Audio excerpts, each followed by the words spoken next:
लोग कहते हैं सपना देखना आसान होता है, लेकिन एक माँ के लिए उन सपनों को वक्त देना बहुत ही मुश्किल होता है। हे दोस्तों, नमस्कार। मैं हूं नीतू, आप लोग को स्वागत है हमारे इस चैनल पे।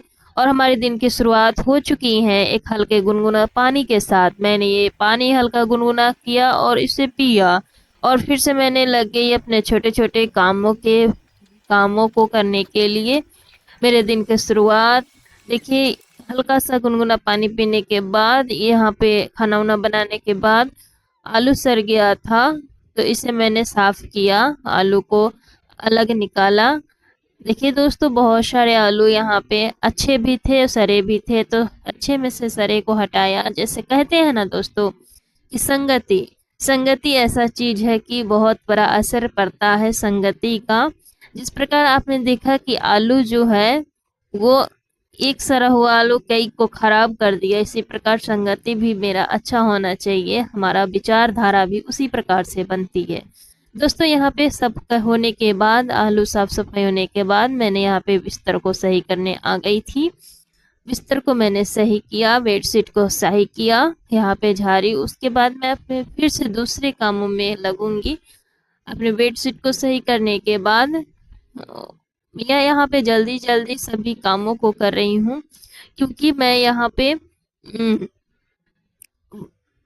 अपने पढ़ाई को कीमती वक्त दे सकूं, अपने जिम्मेदारी को जल्दी से निभा पाऊं, और इसलिए यहाँ पे जल्दी जल्दी काम कर रही हूँ।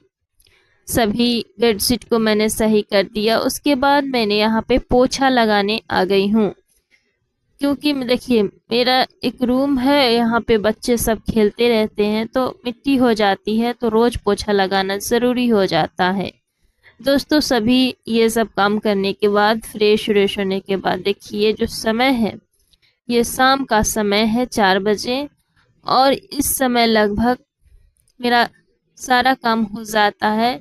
इस आज मैं दोपहर तक नहीं पढ़ाई कर पाई हूँ, क्योंकि मुझे बहुत ही ज़्यादा नींद लग गया था, इसलिए बाबू को सुलाने के साथ साथ मुझे भी नींद आ गई थी, मैं भी सो गई थी।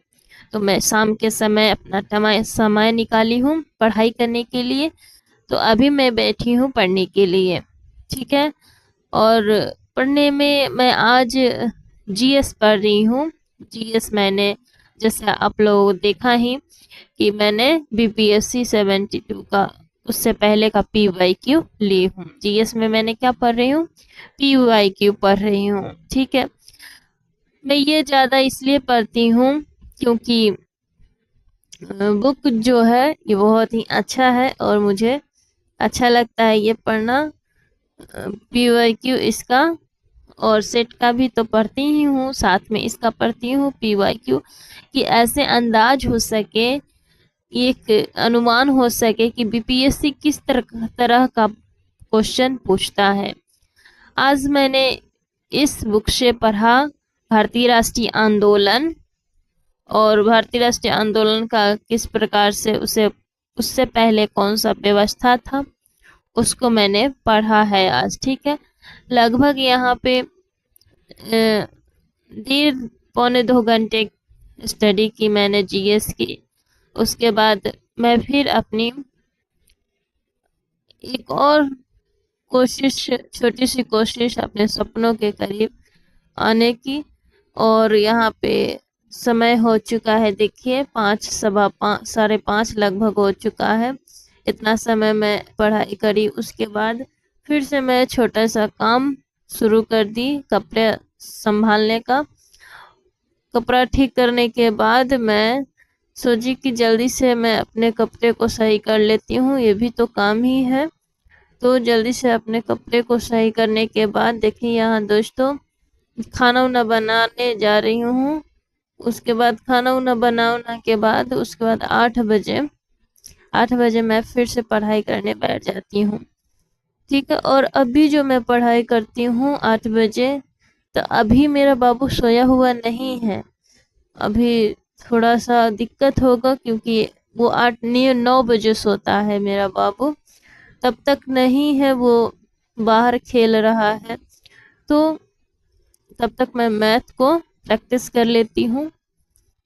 यहाँ पे मैं मैथ सॉल्व कर रही हूँ, प्रैक्टिस कर रही हूँ, तब तक जब तक बाबू नहीं आ रहा है। फिर बाबू आ जाएगा तो मुझे उसे सुलाना पड़ेगा। लगभग 9 बजे तक वो सो जाता है, उसके बाद मुझे टाइम मिलता है अच्छे से पढ़ाई करने की। ठीक है दोस्तों, तो बाबू भी अब सो गया है और मैं यहाँ पे फिर कंटिन्यू पढ़ाई कर सकती हूँ। दोस्तों, लोग जैसा कि कहते हैं कि सपने देखना आसान है, लेकिन एक माँ के लिए उन सपनों के लिए वक्त निकालना सबसे मुश्किल होता है। घर का काम होता है, जिम्मेदारी होती है, फिर भी पढ़ाई। हाँ, आज के दिन ऐसी छोटी छोटी कोशिश हुई है जो जिससे पता चलता है कि हम अपने सपने के थोड़ा और करीब जा रहे हैं, थोड़ा और करीब जा रहे हैं अपने सपने के। तो ऐसे ही हर दिन अगर छोटी छोटी कोशिश रही तो मुझे विश्वास है कि एक न एक दिन मेरा सपना जो है वो जरूर पूरा होगा। दोस्तों, consistency is the key. Consistency जो है वो सफलता की चाबी है। ठीक है दोस्तों, तो थोड़ा थोड़ा ही पढ़े, लेकिन डेली पढ़ना चाहिए। दोस्तों, जैसा आप लोगों ने सुना होगा कछुआ और खरगोश की कहानी। खरगोश तो यहाँ पे तेज दौड़ता है, लेकिन खरगोश को ये नहीं पता है कि तेज दौड़ने से कुछ नहीं होता, समय के साथ चलना पड़ता है। जी हाँ दोस्तों, समय के साथ चलने से ही सफलता मिलती है। अगर समय से आगे या फिर समय से पीछे रह जाने से सफलता में बाधा आ जाती है। उसी प्रकार जैसे कि कछुआ ने किया, कछुआ धीरे धीरे चला लेकिन कंटिन्यू चला, वो कभी भी आराम नहीं किया। लेकिन खरगोश ने क्या किया कि वो आराम किया। वो सोचा कि मैं तो तेज दौड़ता हूँ, तो मैं थोड़ा सा सो लेता हूँ, तो फिर मैं तेज दौड़ के कछुआ को छू लूंगा। कछुआ तो धीरे धीरे चलती है, तो वो क्या मुझे छू पाएगी? नहीं, ऐसा नहीं होगा। इसलिए खरगोश को क्या हो गया? घमंड हो गया। तो दोस्तों, विद्यार्थी के जीवन में भी इसी प्रकार से होता है। तो लगभग मेरा यहाँ पे सारा कंप्लीट हो चुका है और यहाँ देखिए 11 बज चुका है। और दोस्तों, वीडियो अच्छा लगे तो लाइक कर दीजिएगा।